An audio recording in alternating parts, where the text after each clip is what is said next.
मुसलमान की लड़ाई थी ही नहीं। ओके, ये हिंदू वर्सेस मुसलमान की लड़ाई नहीं है फैज खान, लेकिन धर्म का एंगल इसमें क्यों आ रहा है बार बार? बिस्मिल्लाहिर्रहमानिर्रहीम रब्बि इश्रह ली सदरी व यस्सिर ली अमरी वहलुल उक़दतन मिन लिसानी यफ़क़हू क़ौली।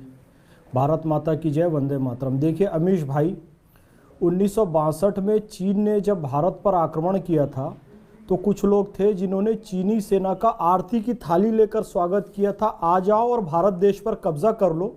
उसके प्रतिनिधि यहाँ पर बैठे हुए हैं कि कुछ हिंदुओं ने भी औरंगजेब का साथ दिया था और अकबर का साथ दिया था। तो कुछ लोग उस समय भी थे और कुछ लोग 1962 में भी थे और कुछ लोग आज भी हैं जो ये कहते हैं मौत से तुंग कि भैया बंदूक की नाल से सत्ता निकलती है।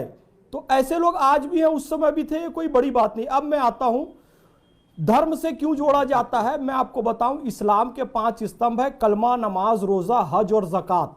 मुसलमानों को इससे करने से कोई नहीं रोक रहा है इस देश में। अब इतिहास में कुछ क्रूर शासक हुए हैं और वो मुसलमान हैं और उनके नाम क्या है देखिए। एक औरंगजेब हुआ है, एक फिरोज शाह तुगलक हुआ है, एक सिकंदर लोदी। इनमें औरंगजेब को छोड़कर फिरोज शाह तुगलक और सिकंदर लोदी की माता हिंदू थी। तो इन्होंने इतनी क्रूरता दिखाई कि कहीं मुफ्ती और उलेमा हमको कच्चा मुसलमान ना समझ लें क्योंकि माता हिंदू है। इसलिए इन्होंने और ज्यादा मंदिरों को तोड़ा, हिंदुओं पर अत्याचार किया और जजिया कर लगाया, अपने आप को सच्चा पक्का मुसलमान सिद्ध करने के लिए। नहीं, मेरा पॉइंट है, संगीत सोम ने जो बयान दिया है उस बयान को आप किस तरह से लेते हैं कि औरंगजेब की निशानी मिटा देना चाहिए और काशी मथुरा दोनों में हम कोर्ट का सहारा नहीं लेंगे?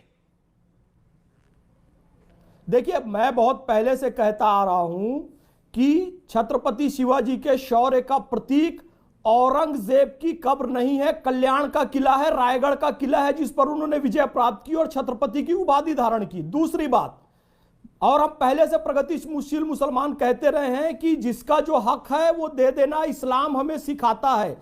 तो एक कोर्ट केस लड़कर लिया गया। ये आपका इस्लाम सिखा रहा है, ये आपका इस्लाम सिखा रहा है, लेकिन अजीज भाई का इस्लाम ऐसा नहीं सिखा रहा है, वो इसके पक्ष में नहीं है।